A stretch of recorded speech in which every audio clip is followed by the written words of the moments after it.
Hello, everybody, and welcome back to the WTF1 Podcast, Qatar Grand Prix edition. Yes, we're back once again to review, I guess, we've only got 2 races to go after this one, so not many podcasts where we actually review races, which is going to make me very sad indeed, guys. Introducing alongside me in the virtual podcast room is, of course, Tom Bellingham, otherwise known as the rock sensation. Look at that guitar in the background. He's removed his Max cape and he's decided, you know what, guys, I'm going to show you I can play guitar. Welcome, WTF1 founder Tom Bellingham and Katie Fairman, the WTF1 editor. And some people seem to believe you are the actual editor of our YouTube videos. That's not quite how it works. People even say, oh, I love the memes you put in this one, Katie. You're the editor of the website, and that is more than enough work for you. You don't edit our videos as well, do you? I don't know. I think that would be too much work. I think I would actually combust if I also had to edit videos. But yeah, no, we do have an amazing editing team of Benji and Aiden and Serge who do the videos. They're fantastic at it. Yeah, I just do the words. You do the words, the reading, and you've hurt yourself. Amazing. I just punch my desk in doing that. So great start. Maybe you do want to edit. Maybe you're a bit raging. Tommy, how are you after Qatar, my friend? I'm good. I actually quite enjoyed the race. I saw a lot of people saying it was boring, but I don't think it was as bad as we thought, maybe. Not the greatest race in the world, but pretty good. Yeah, pretty good. Pretty Lovely. good. Your 2-word race review. I love it. So before we dive into things, let me mention, I know we've mentioned it before, but I'm going to do it again. The WTF1 annual physical book. And sorry, the WTF1 author joins us as well. Katie Fairman, the first book of many, I'm sure, that she will write. An amazing gift for Christmas. Please do pre-order quick because there are only a limited number of copies. And of course, once... I think it's the 13th of December or something is the cutoff date before something around there. You rolled your eyes. The checkered flag. I don't think you can order it after the checkered flag falls in Abu Dhabi. There you go. So something around then. So be sure to order it quickly. WTF1.com/annual or the link in the description to get yours. Team WTF1 get an exclusive discount too. And welcome to our live watchers right now over on Team WTF1 who are watching this live, as you would imagine if I said live. Anyway, moving on. 3-word race reviews. Here we go. Rafita_DG11. L Plan Works. God Verjom. Silverstone 2020 vibes. And Ollie_Oi_Oi. Past, present, future. That's a nice mix of beautiful words there, I have to say. L Plan, a bit of Fernando Alonso. I love how it's Silverstone 2020 vibes because, of course, we did have a few punctures. But when I did IBR, Internet Special Reactions, and I said, oh, it reminds me of Silverstone from like ages ago. People thought that I'd just had sort of short-term memory loss when in reality, I think it was 2013 where tyres just blew up all the time at the end of the race. Wasn't that right? Yeah, we've been watching that long because my first thought was 2013 as well. But yeah, it was only, like I say, last year at Silverstone, we had something similar. Yeah, so we're boomers, basically. Tommy, as you've got the microphone, hit us with your 3-word race review. My 3-word race review is momentum with Mercedes. Don't know why I said it like that. I didn't realize I pressed the button of sexy voice for Tom Bellingham. Yeah, I mean, after Mexico, it certainly felt like Mercedes had no answer for Red Bull. I think we all said on this podcast that we thought you said Max was title already, and I think we all said that we thought Max was probably going to win the championship. Not sure if we all agree with that now. I'll ask that later, but it was an interesting question after Brazil that I think Sky asked Jenson Button, where they said, would you rather be Verstappen with the 14-point lead or Hamilton with that best package? And Button was like, 100% you want the lead. However, now Hamilton again, he's got the Brazil spec engine still to be put in that car again for Saudi. He's looking extremely quick. The Mercedes package look amazing. Hamilton is back to his sort of unstoppable driving capabilities as well. And I think Hamilton might win now. What do you guys think? Well, I mean, as we've had throughout this entire season, we've changed our minds many times, as have the fans. Both drivers have been written off.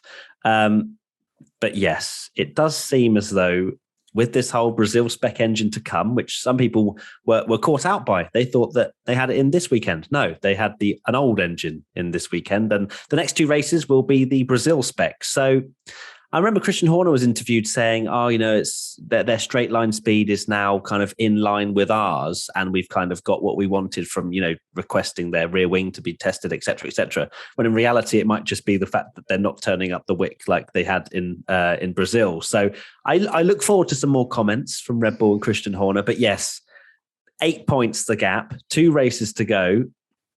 We could legitimately go into Abu Dhabi level on points, which I genuinely might explode over.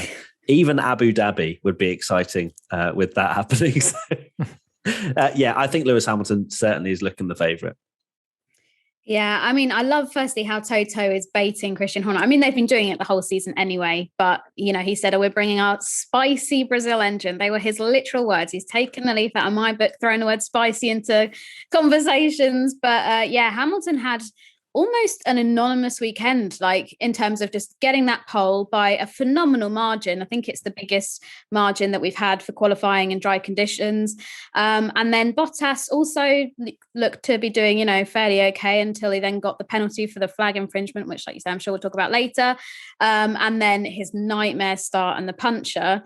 But going into Saudi, things do very much look like they could be in Mercedes' favour, but it changes every week, it changes every day, it changes every hour, like who this is going to go to. And I am very much enjoying the roller coaster of which driver is going to win this championship, because as we've said so many times, it's been a long time coming for us to have such an exciting title fight, especially 2 drivers from opposite teams.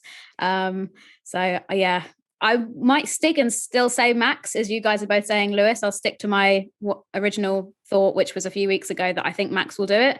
But how? Go into that. How do you think he's going to do it? How's it going to unfold? If I say things, though, I'm going to get absolutely slaughtered online. You're allowed an opinion. You're allowed an opinion. We've been jinxing all year.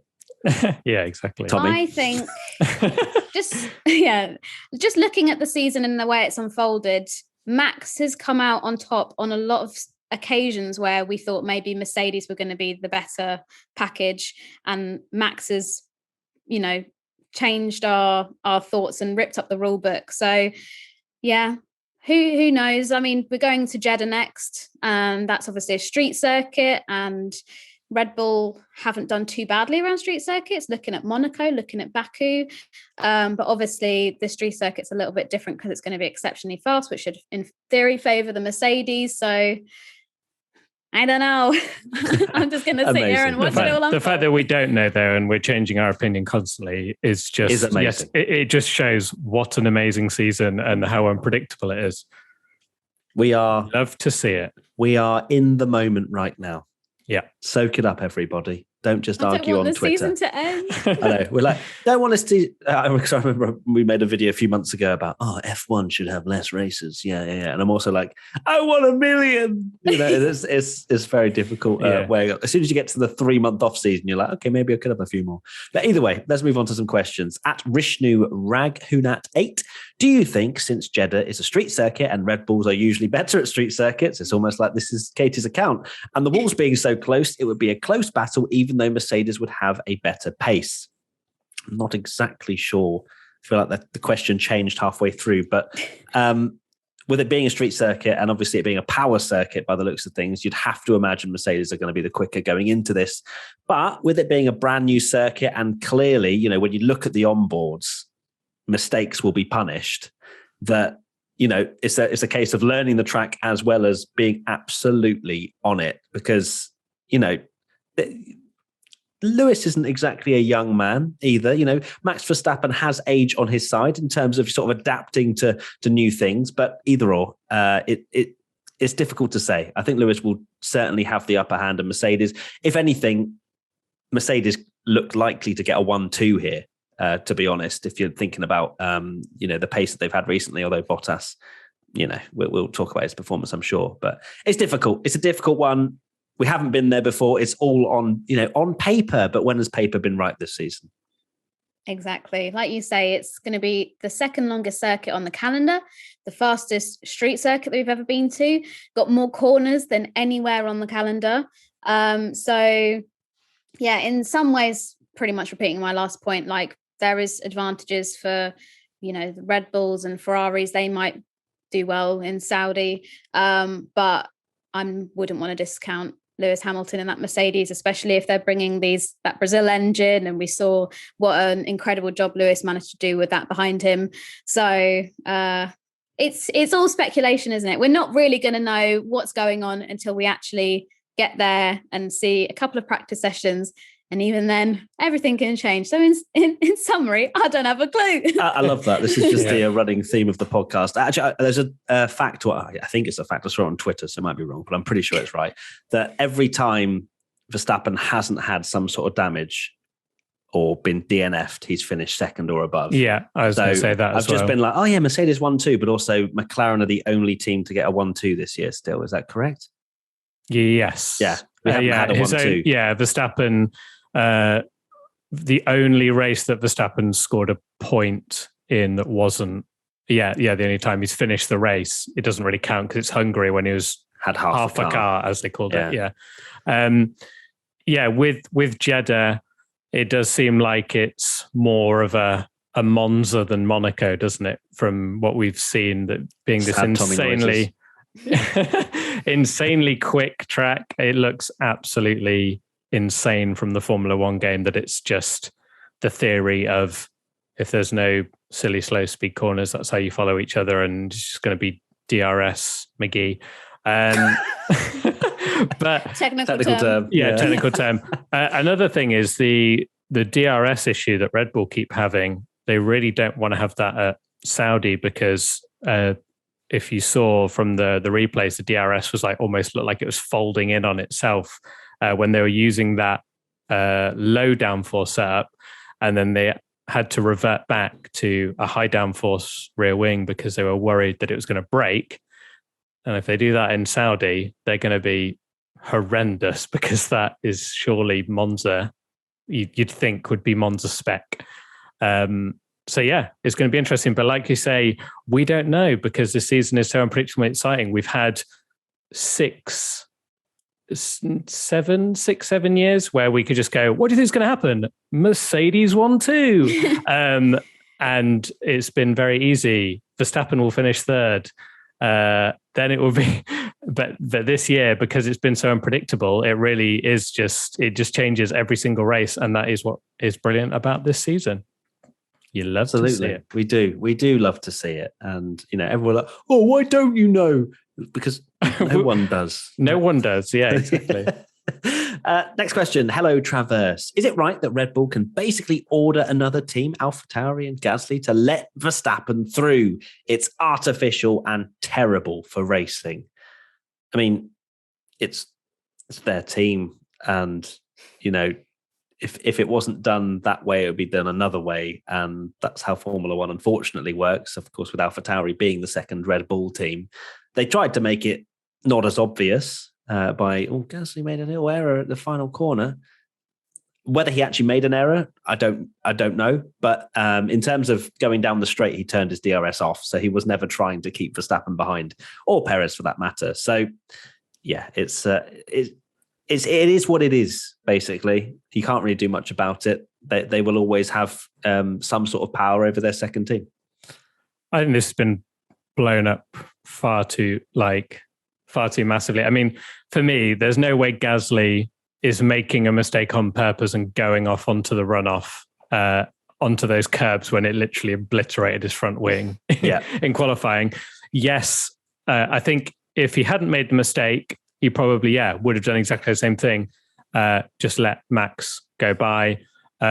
Equally, I feel like there's a lot of people losing it over this, and Alonso did exactly the same. He didn't defend at all. Is Alonso the second Red Bull team? No, it's not their race. Equally, if George Russell was in a Williams and Hamilton was coming through, he's not going to fight him because he's not in the same race as him.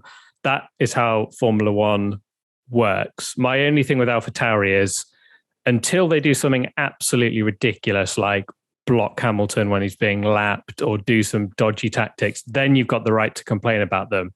But they are genuine. Yes, they are Red Bull's second team, but they are still doing their race. You know, they're trying to qualify the best they can. They were literally on the front row of the grid.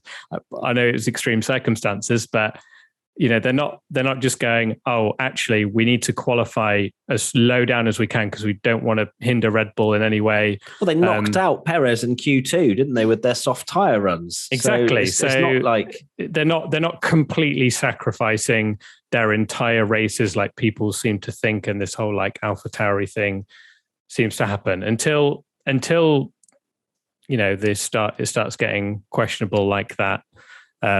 I don't think we have to worry about anything AlphaTauri do. I don't think they're doing anything wrong, personally. No, I think like AlphaTauri are their own team. Yes, there might be scenarios where having an additional 2 cars that are part of a sister team might benefit you, but they're not just on the grid to help cause drama for Mercedes. You know, this situation of sister we'll teams see what has happens been... in Abu Dhabi, don't we? Yeah, that's well. But yeah, they've been like that for years. Like Red Bull joined F1 in 2005. Toro Rosso joined in 2006, which is obviously rebranded to become AlphaTauri. They've been in this sport for a long, long time. And in that time, you know, Red Bull have won championships and things like that. It's just, I think it was just a case of people were surprised maybe that Gasly was ahead. And like you say, I'm sure in time, it makes logical sense to let Verstappen through. Like Helmut Marko isn't exactly going to be like, you know what, Pierre Gasly, you hold him up, babe. That would be a really great idea. Like he's obviously going to love Helmut Marko. I'm sure that's exactly how he how he speaks to Pierre. There's a lot of team principals say babe, according to Katie. When Katie's doing her babe and hun. Babe and hun. But yeah, it is what it is. And thank you. Yeah. That's the phrase of the question. It is what it is. It is what it is. Yeah. And I guess the question as well is like, it's artificial and terrible for racing. Like, as Tommy suggested, it's not like they're pulling over to one side and basically stop it. Well, actually, to be fair, he did stop on the pit straight and gave Bottas a penalty, but also gave Verstappen a penalty. Yeah, so, you know, it was penalty. There's no kind of crazy things going on just yet.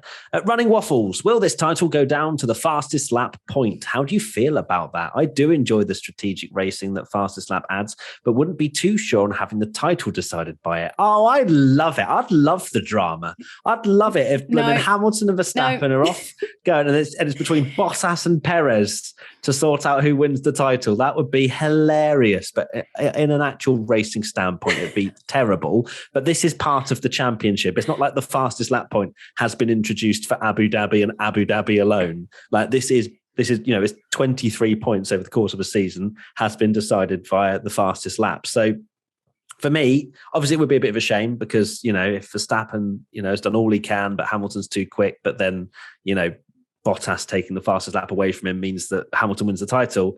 Yeah, I mean, I don't think I'd even touch Twitter, to be honest, if that did happen. But it's difficult because that is part of the championship and it is a point. But it actually being decided by it would be very anticlimactic.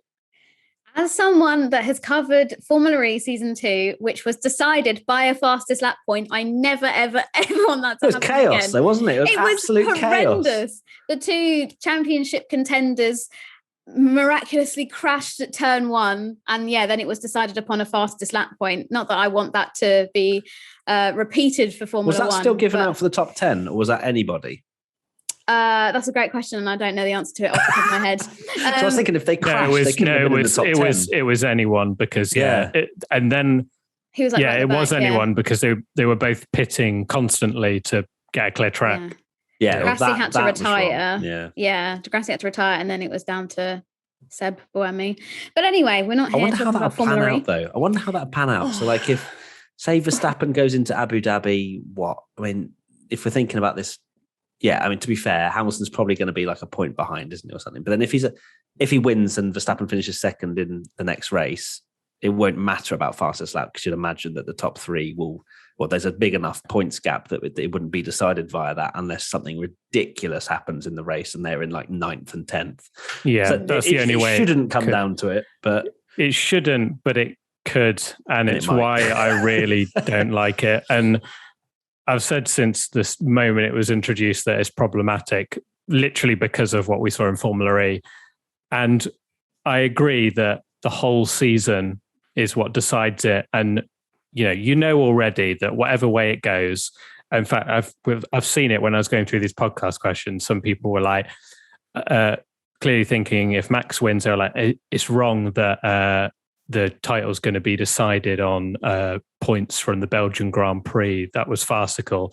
And then equally, if Hamilton wins, it would be like, well, Hamilton took him out at Silverstone and Bottas took, that's the key moment. It will always change based on whatever happens. And it is a whole season and every single scenario matters. Every single point matters. But even like the sprint as well. This great season. Yeah, and the sprint as well. But in this great season, for it to come down to, like say, Hamilton's leading and they can just pit Perez to take it off him and win the title. It's not like one, Twitter, would go into an absolute meltdown.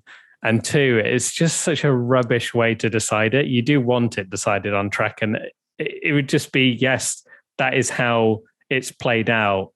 And you could argue, well, then they should have got an extra point at another race, but still it would be such a rubbish way to do it. And it does not quite keep me awake at nights, but there is going to be one point where that does decide a world championship, and it's going to be problematic and awful. And then F1 will probably do what they did with all the sprint things and go, oh yeah, I didn't think about that. That is a bit rubbish, isn't it? Is that how they speak as well? So Babe and Hans for team principals. At least it's not double points for the finale like we had a few years ago. That's true.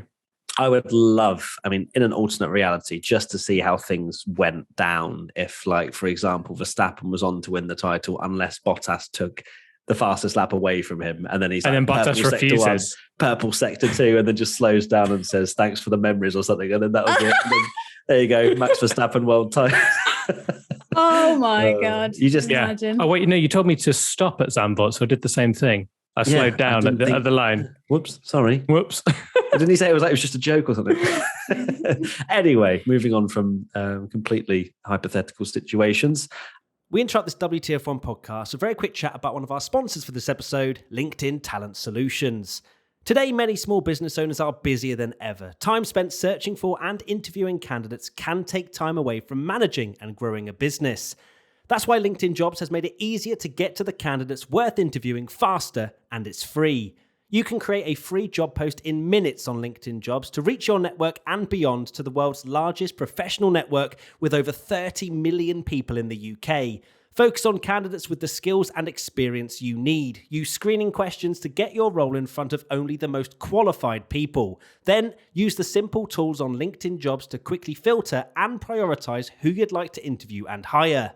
LinkedIn Jobs helps you find the candidates worth interviewing faster, and you can post a job for free. Just visit linkedin.com/WTF1. Again, that's linkedin.com/WTF1 to post a job for free. Terms and conditions apply. Right, let's get back to the podcast. So, mine is about Fernando Alonso, and it is really damn impressive. And it pretty much speaks for itself, really. Fernando Alonso enters into the realms of, okay, he's still got it. There's always questions over, especially from, people like me who've seen Michael Schumacher come back, and of course, fanboy, etc.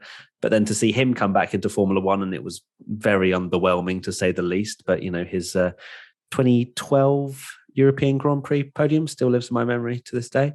But Alonso, he was a bit slow off the marks. Obviously, Ocon won the race in Hungary and whatnot. But Alonso, is he still on a point streak? I'm not sure, because I know he was posting about it on Twitter a lot recently, but I think he may have lost that. I think it came to an end in Qatar. Yeah, in Qatar, yeah. But his performance this time was amazing. In qualifying, he got himself in the mix.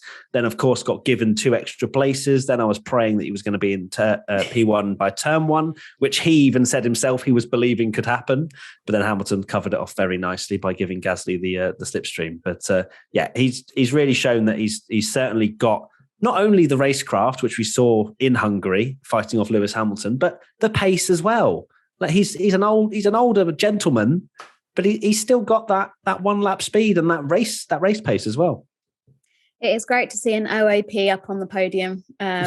Obviously, joking at that. Don't take offense. And takes the lead of the overtake if you're award. 40. Go on, Fernando. Yeah, I mean, that's all he cares about, I heard. But I love the fact the top three are him, Vettel, and Raikkonen. Like that's amazing. The old squad. It is.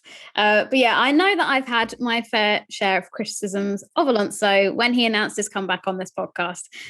Do we need to remind you of the bet that Tommy and I... Okay. So my prediction was that Ocon would out-qualify Alonso this year. And I said that if Alonso does out-qualify, not out-qualify, but outscore Ocon in points, that I would go into the middle of London, into Piccadilly Circus or wherever, and shout, "I'm sorry, Fernando," which, let's be honest, is Fernando Alonso. I think if he has a middle name as well, we should extend it as much as possible so that, I'm sorry, Fernando, James, whatever. Diaz. Alonso. Yeah. So what are the point standings right now, Katie? Well, Fernando's well ahead. I think he's something like Alonso's 17 on points 77 and Ocon's on 60. Oh dear. Yeah, so 17 points. So have you booked your train into London already, Katie? I think we should do it on one of the work drinks. Get a bit of liquid courage in me. Oh, well, no. The whole squad there. I had no liquid courage when I did Charles Leclerc shout out. And well, I think that was your fault. No, you don't do it honed so that you can't even remember it. That's not, I want you to feel it. And so does Tommy, he wants you to feel the embarrassment. Okay, right. Well, I'll do it at 6 a.m. when no one's there. 6 a.m. It will still be busy. Yeah. It being 26, I never thought that in my 26 years of living, I thought I knew myself, right? I have become a real Fernando Alonso fan this year, which I never thought was going to happen. Like, tell me about I've got, I used to hate the man when he was up against Michael Schumacher. Yeah. Absolutely despise him. And I don't know if I've got this fondness for him because maybe he took that break from Formula One and maybe he got some new perspectives, but I was so happy to see him on this podium. I mean, I live with my brother who's a huge Fernando Alonso fan, so he was absolutely buzzing.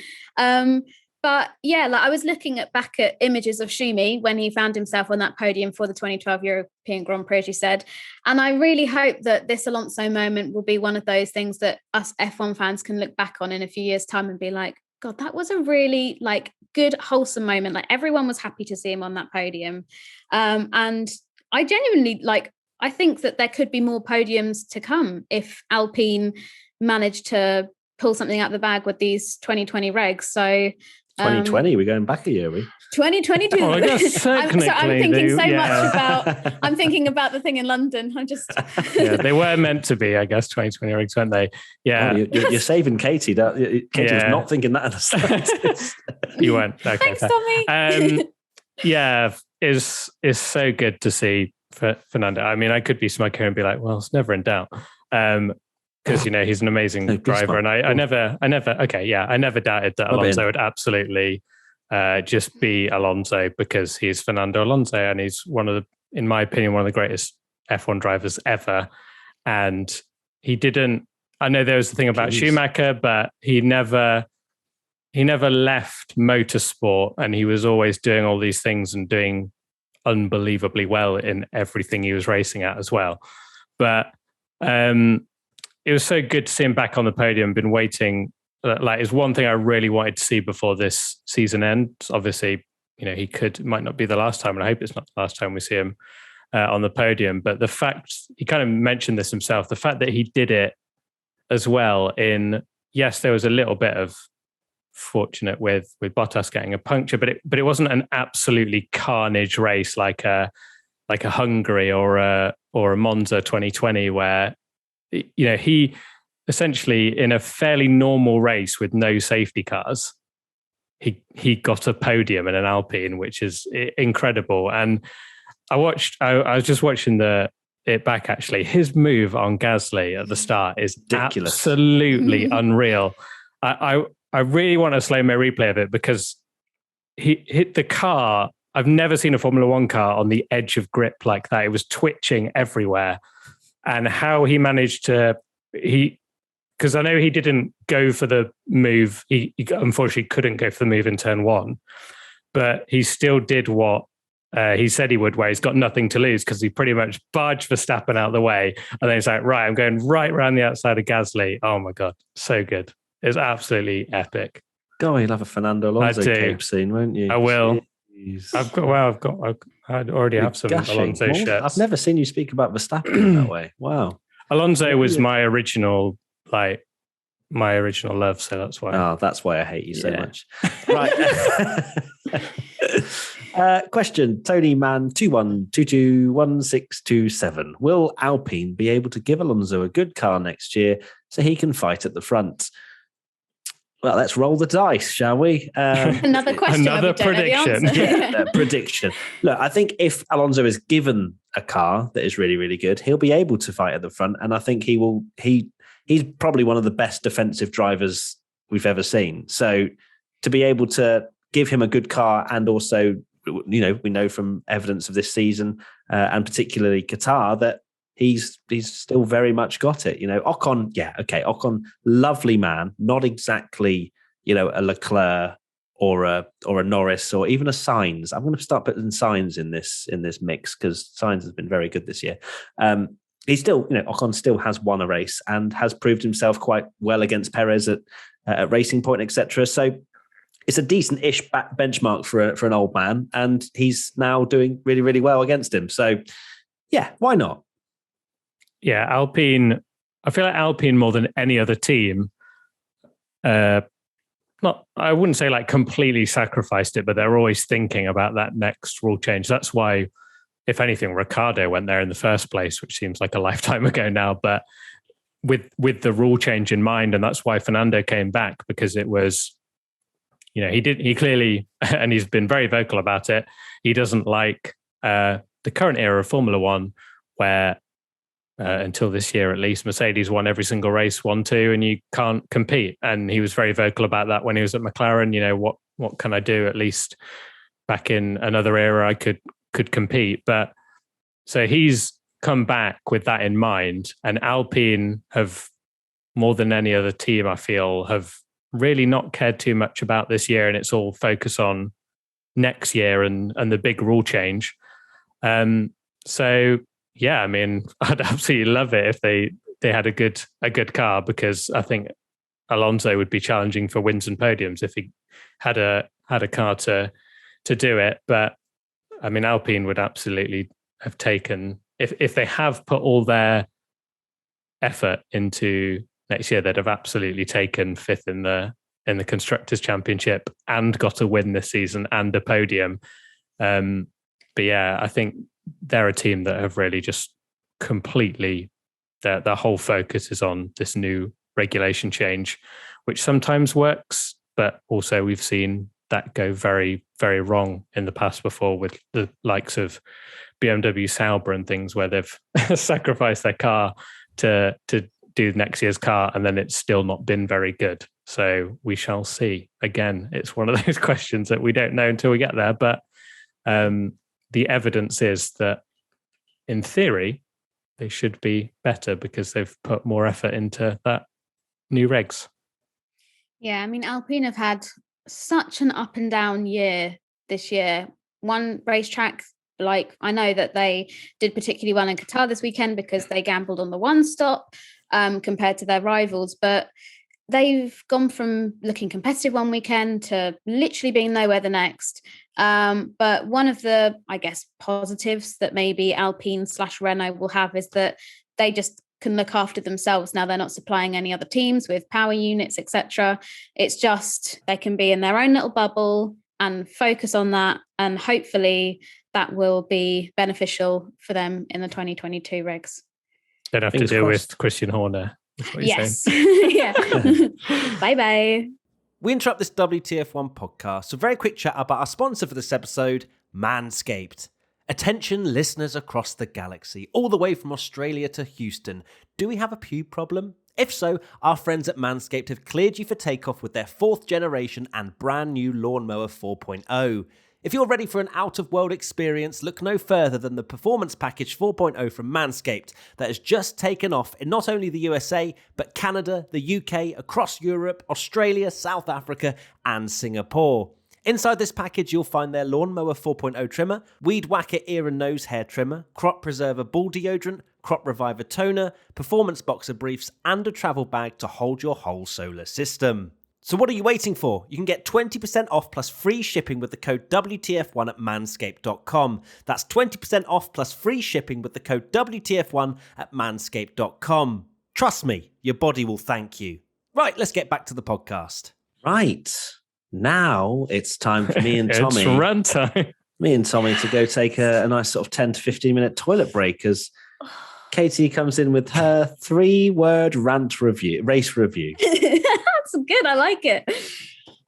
So my 3-word race review is disappointing decision making. And this is, of course, an FIA rant. Of course, why wouldn't it be?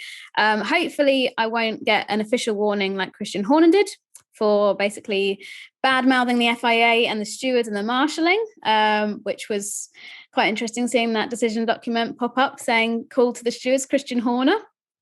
But as I've said many times on this podcast, I can sympathise with the stewards a lot, and Michael Massey, the race director. You know, we're at the end of a triple header. I'm sure the stewards and the FIA are just as tired as everyone else working in the sport. You know, one steward had to leave on Friday, so they had to bring in a substitution, and that can affect things. But like a cover teacher in a primary school. Yeah, exactly.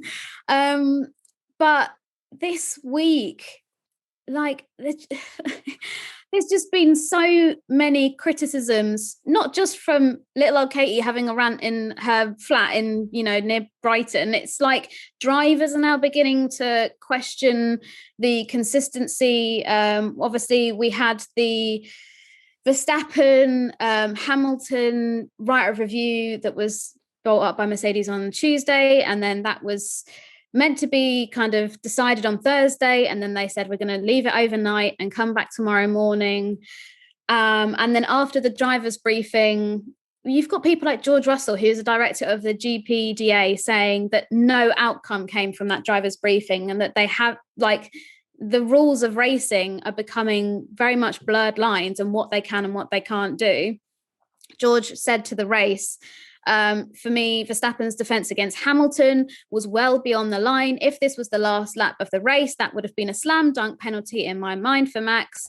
And that whole scenario and having the drivers. Let's not forget George Russell as well. Yeah, I was thinking that. It's true. It's true. But it's George Russell, taking him away from that Mercedes link. He is a director of the GPDA, and his opinion is especially important because of that role. But so many of the drivers were also in agreement, saying basically there's no consistency here. You keep saying that you've got, rules for this and rules for that, but they're changing every other weekend. And then, sorry, I've literally made bullet points for this. And then we can talk about qualifying and the whole blimmin' flag issue. Obviously, I do think that Verstappen and Bottas were right to have been penalised.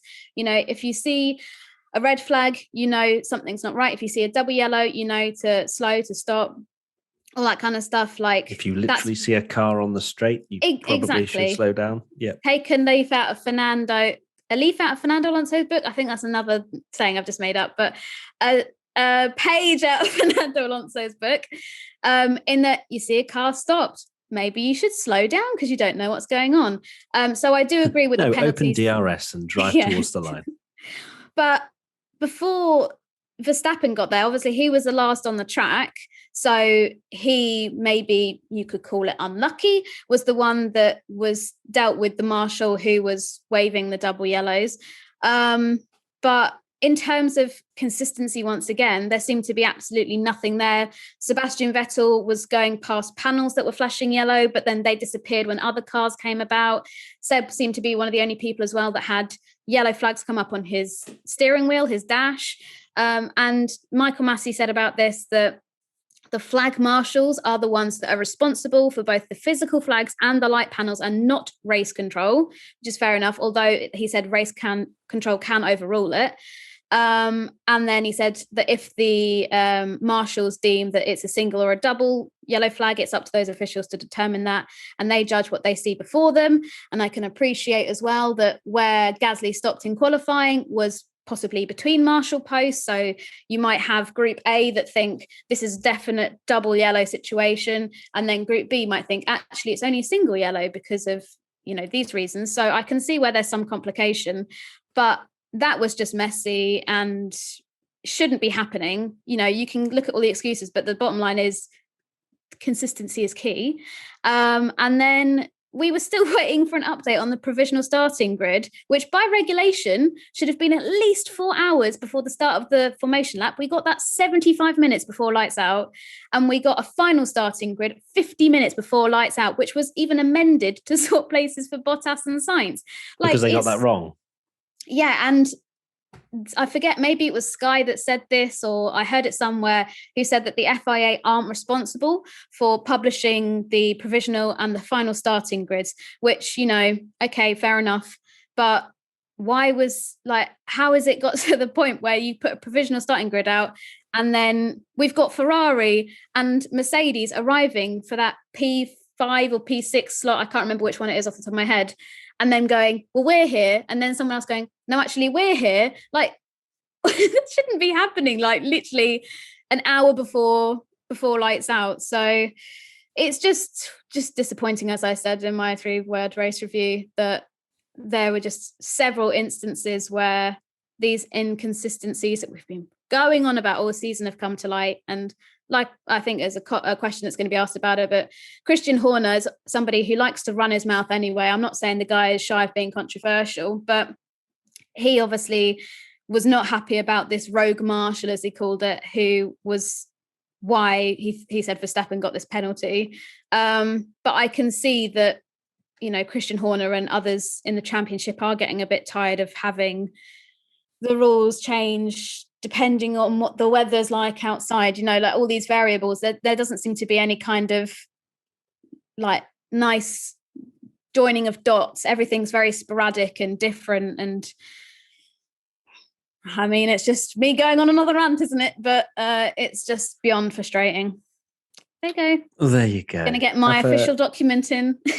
Have a nice swig of water there, Katie. Thanks. I got a nice big... To be fair, if you've got like 4 litres of water in there, that looks like the biggest cup in the world. A pint of water. I'm so jealous. I've got small glasses since I've moved house. Anyway, yeah, a lot to digest from Katie's rant there. But I mean, it's just an absolute circus, isn't it, really, Formula One at the moment in terms of decision-making and stewards and whatnot.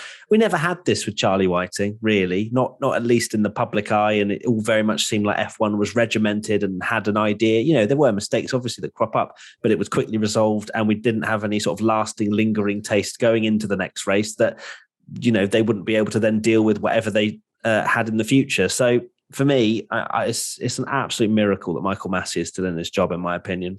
I know it's not just solely down to him, but we've had so many incidents over the last God knows how many races, and it's just not feasible. It's not acceptable that Formula One can have these holes in the sport that is such a dangerous sport anyway, and to not have that consistency will be a danger in the future as well. So.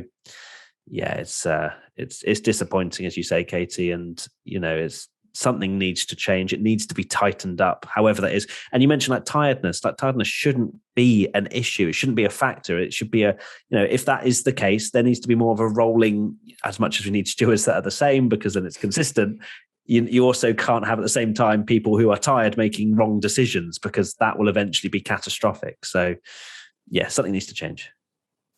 Yeah, we'll go into the Horner comments and what happened in qualifying, I think, in the next question. So I'll just go on about the whole decision making stuff. But yeah, I mean, it's absolutely ridiculous that a sport can have things decided, and it's happened so much recently.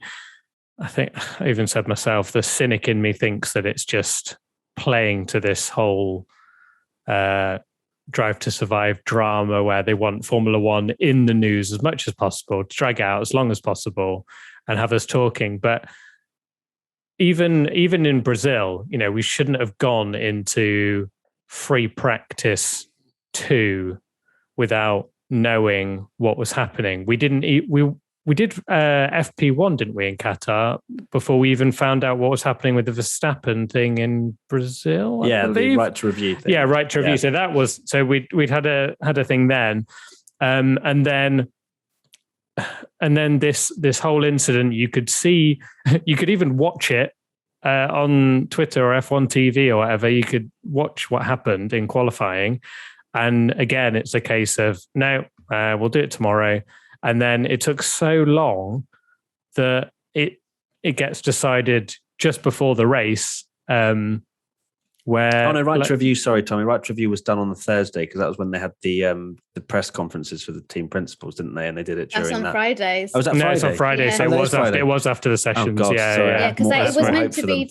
They had. No. I know. Yeah, they had the guys come in on Thursday to the steward's office, and then because I think they got themselves into such a pickle of deciding, can you actually appeal something that was never fully investigated, they probably had to go back and flick through every single page of the rule book to be like, can we actually do this? But the thing is, then that was decided Friday. The thing is with F1, I know it's very different to other sports, but in other sports you have to make a decision, and I guess you could argue that when they're watching a decision, what are they actually getting from having a representative come in from the team or the driver, whatever? Because of course they're just going to argue that they didn't do it. So why can't they just make the decision anyway? Like it just, I don't understand why these decisions, taking like 24 hours now, and it seems to be getting worse than better now that these decisions are lingering on so long. It wouldn't surprise me. I think I saw Alex Jake's reply to your tweet where, Matt, that you said something along the lines of in what was it, 2 weeks time, 3 weeks time, we'll know who the champion is. And Alex Jake's reply saying, will we? Because knowing the way the season's going, they'll probably we'll find out Christmas Day when we were opening our presents, and then, or maybe after FP1 in Bahrain 2022, we'll find out who the champion is. Bahrain 2022 or something instead, because the stewards have gone on holiday or something. I don't know. It just needs hurrying up. Really, the whole process is annoying, and maybe changing other processes as well, because there's not many sports. I don't watch every sport in the world, but I hate to use this kind of example, but you don't go home from a football game wondering who won, or you don't go home from a cricket match wondering who won. I mean, I don't know the cricket rules so much, but maybe you do. But you go home wondering who won from cricket because you don't know the rules, and you're like, who won? I'm like, I don't know what's happening. That's just me not being able to read the score. But as much as they want to drag it out and lots of conversations and whatnot, I don't know if that's good for the sport in a lot of ways, because a lot of the conversations that happen are just arguments between people rather than like good, healthy debates or anything that really puts the sport in good light. So, I know that at the same time they have to make the right decision, but some of the things, for example, not having Max Verstappen's on board in Brazil, things like that you just think, why is that not readily available to the stewards when it's happening? But, we've already discussed that. Either or, let's just be better. I think that should have been 3-word race review.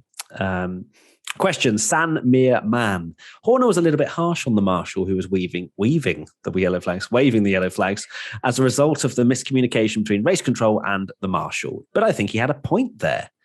Tom has already said that Christian Horner does not hold back, or maybe it was Katie, I can't remember who said that, but doesn't hold back on what he thinks. And he came out and obviously apologized, but in a way he kind of apologized that they took it badly rather than actually apologizing. Yeah. Did you notice that? It's like, well, I'm sorry if he misinterpreted that way, and it's just like, it's like, I'm sorry you got offended. Yeah, literally. My offensive saying. Exactly. And obviously the FIA came out and supported the marshal completely. And, it's a difficult one. I think that it's just another thing to put into the whole scenario. But at the same time, if they're waving a yellow flag, you abide by those rules. Like, even if there is a small bit of, the thing is as well, the marshals can't act on, so they have to act on their instincts and be like, right, well, there's a danger there. I should wave a yellow. Yes, the processes within it should improve, clearly, because there was a miscommunication, whatever. But if the marshal suspects danger, they will throw a yellow flag. That's just the way their job goes. So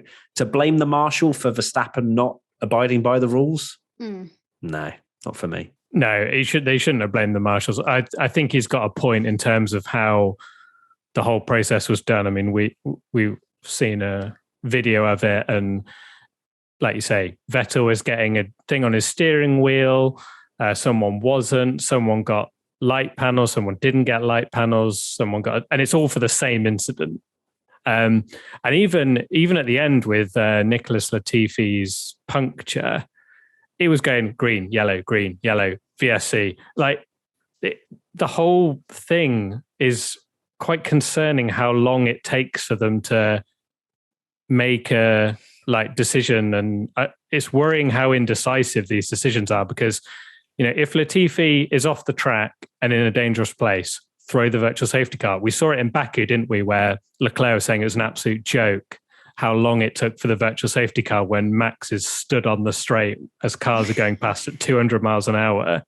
And all it takes is for them to have a puncture as well, and they're going into the side of him, and, it's the worst thing that could possibly happen. So, he definitely wasn't right to blame the marshal, but it did sort of highlight a bit of the silly process of the way they just press. If it's the case of pressing the button to put all the light panels on and commit to a yellow flag, if anything, they kind of messed up. I wonder if it was the FIA trying to mess up and didn't want to interrupt the session that actually ended up being in the first place, because I don't really understand why it wasn't yellow. Like, why wasn't it yellow? Why was it the marshal doing the yellows? Like, surely Gasly's car is a hazard. Yeah. But I guess they then judged that, it's out of the way enough or whatever. But this could be a complete guess, but obviously we've never raced in Qatar before. It could be marshals that aren't too familiar with the rules and regulations. It might be a first time that they're marshalling. I mean, if that's the case, F1's in big trouble, because but they're all volunteers. They come from everywhere around the world. Yeah, but they have to be trained, don't they? It's not like they give them a flag and go, "Here you go, mate, onto your marshal post, wave whatever colour you like." But it could be a genuine possibility that maybe they were slightly underconfident with what they were doing, and that's why it took so long. But I do agree that some of the yellow flags and things were not as they should have been. One thing as well that I've just thought of while we were having a rant, what the hell was Mick Schumacher doing at the end of the race when he rejoined the track? Why was that not investigated? That was some of the most dangerous driving I've seen all season. Yes, it happened to be... That's a big statement. Leave my boy Mick out of this. He literally joined in front of Fernando Alonso, come straight back onto the track at crossing over Alonso's path.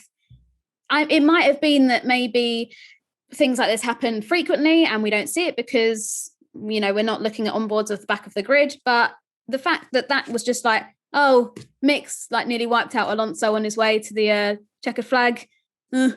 Next thing, nobody seemed to care. I thought it was they so probably had dangerous. so much going on that they're like, what? There's so much. There shouldn't be an excuse. If you drive dangerously. If you drive dangerously, it should have been a black punished. and white flag, to be honest, for me. Because he didn't force Alonso off the track. Yeah, there was a bit of, clearly came back on the track, didn't look, and joined the racing line, and it was bad, 100%. But I think the stewards probably were just like, well, we're not actually going to fully penalise him. A black and white yellow, last lap. Black and white yellow flag. I've had a busy day. I don't want any more paperwork. I'm done. I do agree. It was a bit strange that they didn't even note it, at least a little noted. But and Alonso didn't wave his hand or anything because he was too busy trying to hold off Perez, I guess. But it was a bit of a weird one. Yes, it was. Yes. Okay, I didn't know if you wanted to say anything. Sorry. No. Okay, cool. Right, next question. George _ Tucker 4. Will Pirelli investigate the tyres at this race and take similar action as to what they did after Silverstone 2020? Well, Mario Sola's come out and basically said that they need to understand it more, don't they, Katie? You sent me that quote over very nicely at the early hours of this morning. And it's just going to be an investigation, of course, because of the way in which the tyres let go. It wasn't like the teams had any warning, apart from Lando managed to get away with it, didn't he? But the rest of them, obviously, it just failed straight away. So they are going to investigate as to why they did what they did. I think it's quite obvious that it's a combination of wear going over the curbs, and you watch the onboard of Latifi, for example. He hits an exit curb in a not a strange way, but in a way in which you can see that there could be some sort of cut caused by that. Combine that with wear, of course, and how many laps a lot of the drivers had done. It clearly was a perfect storm for tyres to give way, and maybe also the expectations that some teams thought they could get away with it. Pirelli did come out and say that a one stop shouldn't be taken because of the fact that they thought the tyre wear was going to be quite high, and of course they have to guess as well. Pirelli are going there for the first time ever, so they will have to investigate it so that if they do go back there one day, but probably not, that it doesn't happen again.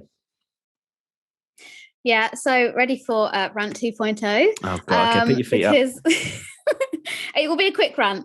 Basically, I think that it's blimmin' cheeky of certain drivers, Lando Norris, to have a go at Pirelli when McLaren and Mercedes and that went against the advice of Pirelli, the sole tyre supplier of Formula One. They said, we advise you don't do a one stop because we've done all these simulations, we've got all this telemetry, all this data. We know that the track, with the sand, it might make the conditions slightly different. The being under floodlights and the track temperature could affect things. What else is there? They gave a load of reasons. The track itself, we saw it was an absolute car killer.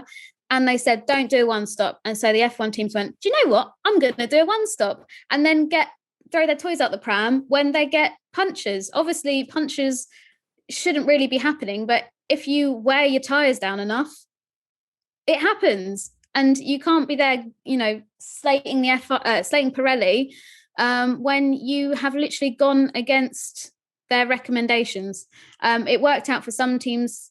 We saw that with Alpine and a few others, but you can't really. You haven't, in my opinion, you're playing Russian roulette and you're lost. So I agree. I agree with you there. It's not. I get that. The tires they've had a problem with tires, but yeah, when Pirelli say you can't do this, or this is going to happen, like. Not that Pirelli said, do more than 30 laps and they'll literally explode with no warning. But at the same time, they've given that recommendation for a reason, and it clearly was right. Yes, you've got every right to complain from other situations where the tyres went and it wasn't, it wasn't from the Pirelli's recommendation. I think that was Baku, wasn't it? Right? Yeah, Baku. So. But with this, don't do more than 30 laps on the tyres. Bottas did 35 laps on the tyre and it exploded. 33, wasn't it? He had used tyres. It was 35 tyre length because he started on used. Oh, maybe mediums. It was lap 33 and gotcha. Yeah. Saving me again. Thank you, Katie. Saving each other today. Oh, you too. But it's I mean, if you go against it, it's a risk you're taking. Yeah. I mean, Alpine played it perfectly because from the very start of the race, they decided to do a one stop. But at the end of the day, if Alonso had got a puncture, we'd be absolutely heartbroken. But it would be a case of, they knew what was happening and they took that risk themselves. And if it didn't pay off, it doesn't pay off. That's Formula One. It's risk versus reward. But yeah, you can't go against what's been said and then go, the tyres did explode, like you said. Oh, never mind. You did say it, but Yeah, but we carried on. And it clearly didn't work for a lot of teams that then realised that Alpine were doing the right thing of doing a one-stop, but you had to do it early. You had to be saving the tyres from lap one, not halfway through the race deciding, one-stop would be better, and then just going until the tyres pop. Drive till the tyres explode. That's a popular Formula One game challenge. At Liam-esque UK, would you be happy for F1 to return to the Losail circuit in 2023, or would you prefer to go to another track in Qatar? I think it was better than expected. Obviously, turn one gave us a lot of action, a few different lines you could take through there. The rest of the circuit was pretty much single file, apart from there was a move or two into turn 6, and obviously Ocon trying to keep Perez back as well gave us a little bit of action. But I'm not going to lose sleep if we don't see another Losail circuit again on the F1 calendar. It didn't really bring a huge amount. Obviously, qualifying was cool to watch. I think the F1 drivers enjoyed it because it was so flowing and so many high-speed corners. But no, I I don't mind, as long as it's not like an Abu Dhabi we eventually go to instead. Like, let's go to Yas Marina Circuit version instead. No, I like the fact it was high speed and whatnot, but maybe it needs tweaking. That would be another way, maybe, to make it more F1 friendly. A few more hard braking zones and whatnot. Maybe change turn one into, I was going to say more of a hard braking zone, but then it's basically Bahrain. So I don't know. There's things that I think can be tweaked 100% with more time. Yeah, I mean, it's a difficult one because we don't know what this new Qatar circuit could look like that we're meant to be going to from 2023. So like you say, if we get the option of some really boring looking, maybe, Tilke designs it and it's like, another Tilke track that looks exactly the same as like the last 5 that he's designed, then I would be happy to stick with the Losail circuit that we raced on this weekend. Guaranteed it didn't provide us with the most phenomenal racing action that we could have had. But like you say, it wasn't a terrible Grand Prix, in my opinion. Certainly like in the middle kind of area of the Grand Prix we've had this year. I mean, we've had so many that they're kind of all blurring into one at this point. But yeah, I liked it. And the drivers absolutely loved it. Like Pierre Gasly has said it's one of his top 5 F1 circuits ever, which is quite a bold claim to make. But maybe that was before he literally shattered his front wing and got himself a puncture. What were you going to say then? Shattered. Oh, sorry. No, don't apologise. It's my terrible brain. Yeah, I can see why the F1 drivers like it, though. It's because they can absolutely throw the car in completely on the limit. So much high speed. Like, I can imagine even it probably took them a little bit by surprise with how quickly you could go the entire circuit. I think the average speed's like 254 kilometers an hour or something. So clearly very fun. Yeah, I liked it. It's a bit different to a lot of other tracks. It's not doing the Tilke F1 formula of like circuit has to be this way. And like you say, it wasn't the greatest race in the world, but you could argue that there's a lot based on circumstance. You can't always judge something based on one race. But in my opinion, I wouldn't be against them carrying on racing there rather than building an entire new track, which again will be no doubt a street circuit and probably look quite similar to a lot of other tracks. But at the end of the day, it doesn't matter what we think because there's absolutely no way they're not going to build a brand new track in the center of Doha, is it? Yeah. The capital. And do that instead. But I personally would like to see them race there again, but it's not going to happen. I think your influence, Tommy, is enormous. Oh, yeah, definitely. Verified on Twitter. Right. Next question, Adam Hess. What do you think has gone wrong for McLaren? They haven't been the same team since Russia at all. It's a good question. It just doesn't seem, well, I mean, Lando was there or thereabouts this weekend. Danny Rick's certainly not. But yeah, they just seem to have fallen away a little bit. Maybe they've just kind of, that's their package and sort of look into next year. But I mean, their fight with Ferrari is pretty much over now, to be honest with you. So unless something crazy happens in the next 2 races, it's weird. They just seem to have fallen off a little bit. It's always been toing and froing between Ferrari and McLaren all year, but it seems as though Ferrari certainly have the upper hand now. Obviously Lando would have had an amazing result had it not been for the tyre going, but at the same time that's down to strategy and it wasn't going to work, so the tyre was giving way. So yeah, it's an odd one really, because we thought that fight would go down to the wire. Yeah, for me, I don't think McLaren have got bad. I just don't think they're actually taking the points. Like, I mean, I looked at it, they've scored 4 points in the triple header. With both Ricardo cars. Hasn't scored at all in a triple header. 4 points with both cars, and they're all Lando. But I don't think it's a case that the car's terrible. I think it's a case that the reason they've been ahead of Ferrari, I think, is because they were like maximizing points. We all know how amazing Lando's start to the season was, which is mad because I was looking at the championship and it's not out of the question that Lando could end up finishing 7th in this championship. Wow. Which when we were not too long ago, I feel like maybe Monza, we were still having the question of, can Lando finish third in the championship? And he could legitimately finish seventh now.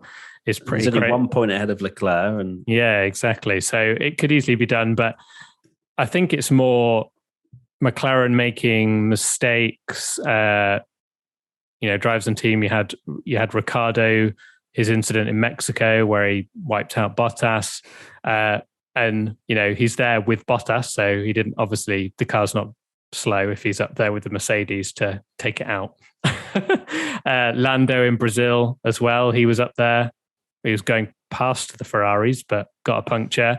The puncture in Qatar, he was ahead of both Ferraris again. So I don't think it's a case where like the car's woeful. They're just not getting good results. And whether that's a bit of, bad luck from punctures or as Katie said, pushing the tyres too much when Pirelli told you not to. And then also that very bizarre fuel incident that Ricciardo had in the race as well. Wait, I'll let you go into that because you wrote the article, I'm assuming, Katie.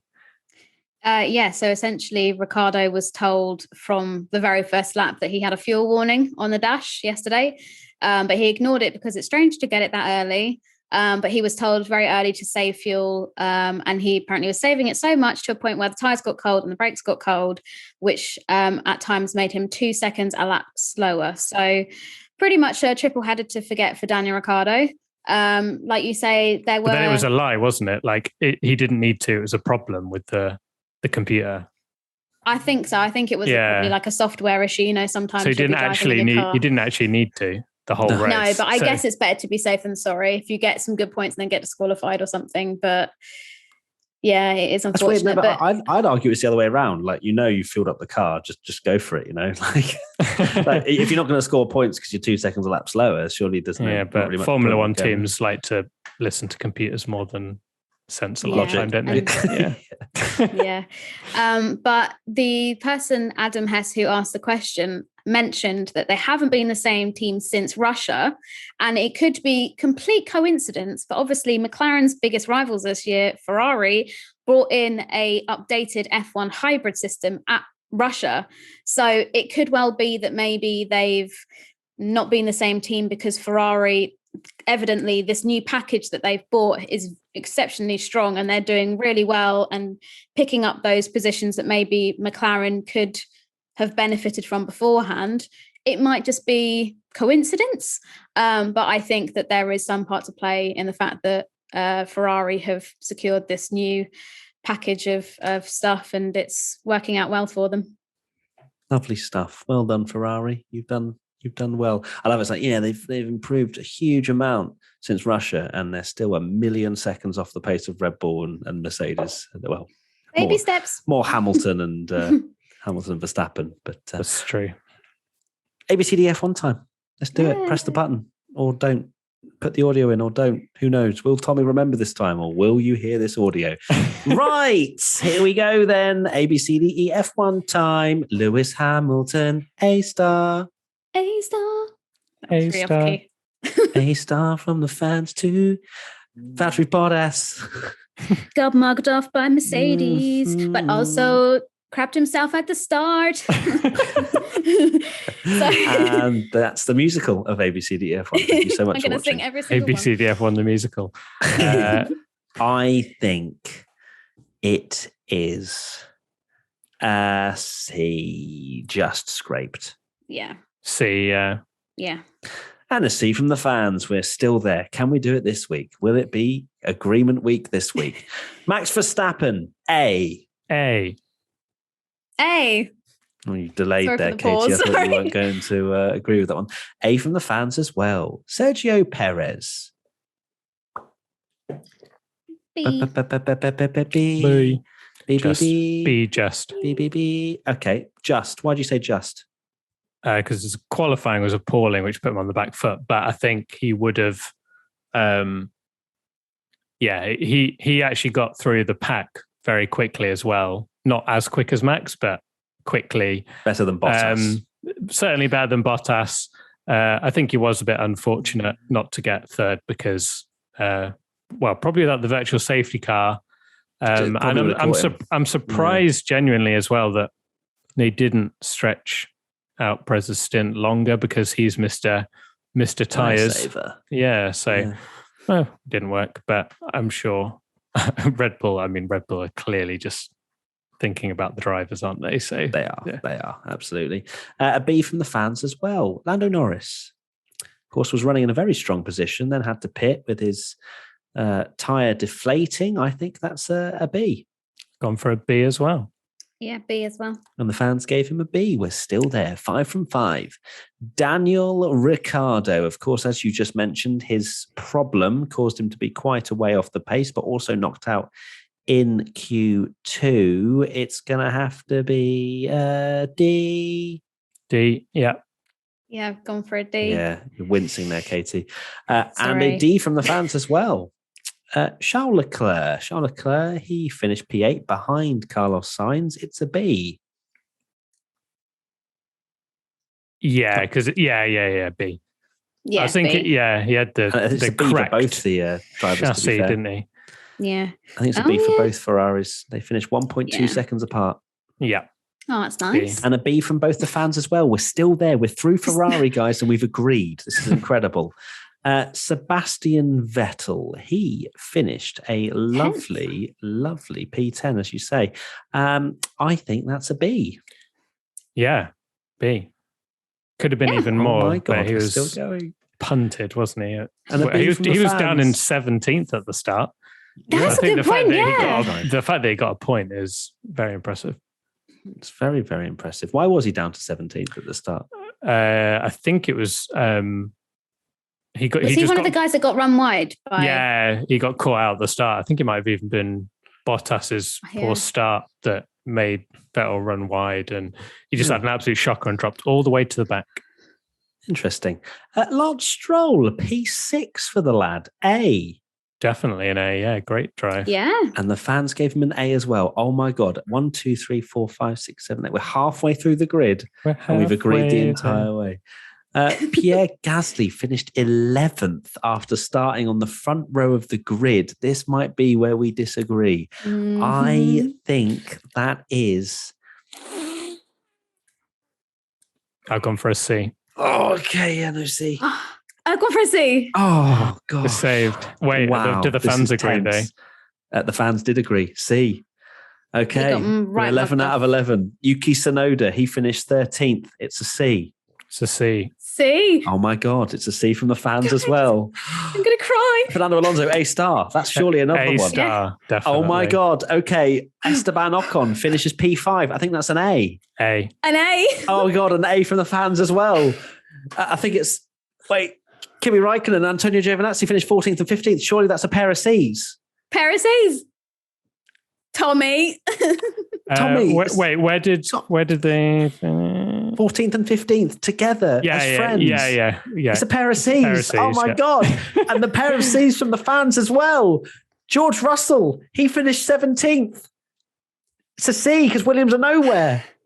Yeah, C. Oh my God. The fans gave him a C as well. Nicholas Latifi, he didn't finish because he blew up with his tyre. I think it's a C.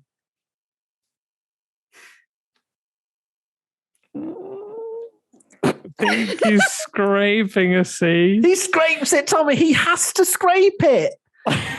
Come on. No, can he? No, can I give him a C? Yes. He was. I originally, on my notes, I put D and then I scribbled it out and I did put C. So I'm sticking with C. Okay. All right. Go on then. C. Yes, come on. And it was a C from the fans as well. Well, we're not going to agree on the Mazepin grade for fans, are we? He finished 18th, 2 laps down. C. It's really difficult to grade him because he had no running. We'll give him a C for that. Wow. Oh my God. We agree again. And the fans gave him an F. Wow. And finally, Mick Schumacher is getting a solid A from me. 1 lap down, 16th, beats George Russell. He beat George Russell? Yes. Let's open the debate. He was literally with the Alfa Romeos and Yuki Tsunoda. I'm pretty sure. He was like within a couple of seconds for a lot of the race. If that isn't an A performance in a literal tractor, I don't know what is. He's getting a B from me. Oh, you scumbag. Mainly because, I mean, I know he's beaten the he was Williams 2 that finished tenths on off 3 getting wheels. into Q2. I can't give him an A. Oh, No, I think an A's got to be saved for when he finished ahead of George Russell, who had a puncher. And had to I can't believe it's literally the last one. He made up all of that time. I don't care. You beat I've gone for a B. Oh, fine. I will change my grade. You actually don't have to. No, it's fine. I said A, and I was like, that's a bit audacious, Matt. It's because he's got Schumacher in his name, but it was a very good performance, and it was a high B. Yeah, just hide the Schumi shrine. We will. Yeah, don't look at my background. Okay, fine. It's a B. It's a B from all of us, which means we've agreed on the entirety of this ABCDF1 grading, and the fans gave Mick Schumacher a C, so they can jog on. Why would you give Mick Schumacher a C? That's shocking from the fans. Right. Wow. Goodness me. What do we do now? I don't know what happens. We've all agreed. Is that the end of the podcast forever now? Have we finished? Is it like completed it, mate? Yeah. We don't do one for the rest of the season, so no one will ever know what we think about the championship winner. Someone said in the Team WTF1 chat, Chris Hammersley, can Matt's voice get any higher? Yes, it can. You didn't see the watch along we did. Yeah. He's gone pole. Predictions for the Qatar Grand Prix. Oh, wait, what? Oh, I forgot about this. You didn't put in your predictions last time. Wow. And then your internet went, so me and Katie filled it in as if on the you podcast. Didn't ask me, and you just instead you filled it in to Mazepin wins. It's because we only got Mercedes and Red Bull's slowest 2 cars on pace. I forgot that, it was literally when we got to it, we're like, oh, there's no, wait, actually. You're an absolute disgrace. To be fair, you might want to do your next race as well. Oh, yeah, before we... So, Tommy, tell us your 2 predictions really slowly. Mine was Hambot Ver, which didn't happen, and Gasly best of the rest. Which you could argue for quali. Yeah, and I will. Let you have that one. Yeah, every point counts.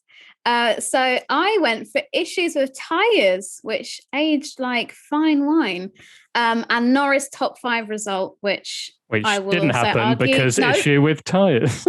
Oh wait, actually no. Quali. Yeah, it could be quali. Result. Result in quali. That's technically a result. Result. Yeah, I guess we always say to be vague with these, and I was vague, and it worked in my favour. Did he get the top 5 after the penalties? Because you could say Gasly best of the rest. Wouldn't count necessarily for. Right, what are you trying? Right now, I'm back because I've done my predictions. What are you trying to get? Katie's arguing Norris top 5 result. Chuck on in qualifying. No. If I can't get Norris qualifying? top 5 result, then Tommy can't have Gasly best of the rest. Where? Right, I literally went away for 2 seconds to do my predictions for the Saudi Arabian Grand Prix, and you've given yourself points for Gasly best of the rest, Tommy. Yeah, and you're get in the bin, Tommy. You have 0 points. Hambot Ver, no. Gasly best of the rest, no. Sorry. And Katie issued with tyres, that's correct. And Norris top 5 result, no. Jog on. Well done, Katie. 1 point. Congratulations. The fans, Alan Giola. Hamilton takes the lead of the Drivers' Championship. No. King Con 744537772. Return of McLaren as the 3rd best team. Absolutely not. And Makesell_BVB. Another Christian Horner or Toto Wolff meme will arise from the weekend. I would argue that happened. Yeah. Go on. From when they had their team press conference. And that kind of the picture of them having a little Barney kind of went. And just Horner was just a meme this weekend. Yeah, I guess he's a bit of a meme. Okay, cool. So that's a point. Well done. Predictions for the Saudi Arabian Grand Prix. I've gone for one of the championship rivals makes a big mistake. What, like Lewis Spicy. Hamilton rocks up in an unpopular piece of clothing? Fashion mistake? This could be anything from just a little bit of oversteer around one corner all the way through to crashing I into the can't wall. have Norris all the way top through five to result. doing a bad tweet on Twitter. Getting No, we're cancelled. going to keep it open. No, it's going to be a mistake. It could be in free practice qualifying the race, whatever. A little nip of the front wing. Whatever that you would constitute as as a big mistake from Anyway, Yeah. and at least 2 safety cars, but that can include virtual safety cars, and any other safety cars in between that. Not that there are any. But there you go. Tommy. I've gone for Ferrari on the podium. And the biggest Why? Why is Ferrari on the podium? I want to know. Because The because of desire your of- one championship rivals making a mistake. Okay. And the biggest try qualifying gap to pole. Wow. Basically. And that was last time, wasn't it? That was last It time. was. So he's got to go quicker with his The half a second clear. with his spicy engine. Nice. Katie. I have gone for a slightly different one. I've said Wow. that Crofty is going to say the circuit map looks like a knife or a hair grip on the comms. I thought I'd go for something a little bit different. Okay, kept it open with 2 possibilities as well. Interesting. Well, he compares it to looking like something, but I'm think going it to looks- need No, people's not help. Knife or hair grip, that's what you said. Knife or hair grip, but I'm going to need people's help. That if he does say it, please can you tweet me because I might miss it. Okay. So I need the I people's won't help. be. I won't be tweeting you. You're going to message Crofty and be like, do not under do any not say circumstance this. mention this. And then I've said Daniel Ricciardo to be best of the rest, but I'm guessing that's Wow. also going to have to be in That's the pretty race bold. because Are you good? we can't have his Gasly. My man hasn't scored any points in the triple header, and you're like, yeah, Danny Rick's now going to be best of the rest. That's good. I'm just going to give you 0 points right now. Okay, and the fans, Daniel Skews F1, at least 2 red flags. Kiz Barnab's 2, more than 5 DNFs, and F1 Aditya, Lance Stroll, top 4 finish. So basically, we've jinxed the Saudi Arabian Grand Prix. It's going to be It's gonna be absolutely boring. great. There's Yeah, going to it's be gonna no be boring. DNFs, no safety No cars. safety cars, no no red mistakes flags. from the championship rivals, no Ferrari on the podium. The gap, no, the dry gap will be But quite it will close look then. like a knife. It'll be close. Anyway, right, there you go. So that is pretty much it. Thank you so much to Tommy and Katie. What's your final thoughts? Who's that? Me? I don't know. I started doing an outro. and I My was final like, thoughts wait. is please buy the annual. Pretty please. I'm yeah, working really literally, hard on it. Katie only gets paid through annual sales. She gets 1p per sale. And Tommy, Mine is F1, please stop showing the crowd when moves haven't been completed on track. It is infuriating and it's not Gogglebox, it's Formula One. I want to watch the actual on-track action. And I don't mind when there's a little lull in the race and not happening, show some crowd shots. FP1, go wild. But when the move's not even been completed yet, don't I need feel to like they cut to just- the crowd. they just wanted annoying. to show that people were there, didn't they? There was a lot of shots of the crowd. Like, look, people come to this race. So, But when yeah, they do it wasn't live, a lot of the necessary time people don't they don't react because they don't and it was realize the they're on same- TV. And the same Hamilton fan with the Dutch fans. Like, Yeah. oh my God, that shot was played about 100 times. I completely agree there, Tommy. And my final thoughts are Saudi Arabia next time out will be fun. You sound that's what my final thought. That is. I know. I thought there will be I thought I'd a do good Tommy, race. Yeah, Tommy This impersonation. title is Oh good. look, Frank's here. Look at Frank, you do any final He literally thought? He just creeped into the frame. I absolutely love that, Frank. Frank, yawn if Lewis Hamilton will be leading the championship after Saudi Arabia. Yawn if no, that still counts as Lewis Hamilton. That's it. yeah. There we go. Confirmed. Right. Wow. Hamilton confirmed championship leader into the final race. There you go then. Thank you so much, everybody, for watching and listening. Hashtag WTF1 Podcast. If you want to get involved next time in the future stuff, we also put lots of stuff on social media. Big yawn from Frank again. Lots of great tummy rubs from Tommy there. And we will see you very soon. We're doing pretty much one video a day on the YouTube channel. So please do subscribe if you haven't already. And we'll get, like a thumbs up and 5 stars or wherever you're listening or watching. And we'll see you very soon. Bye.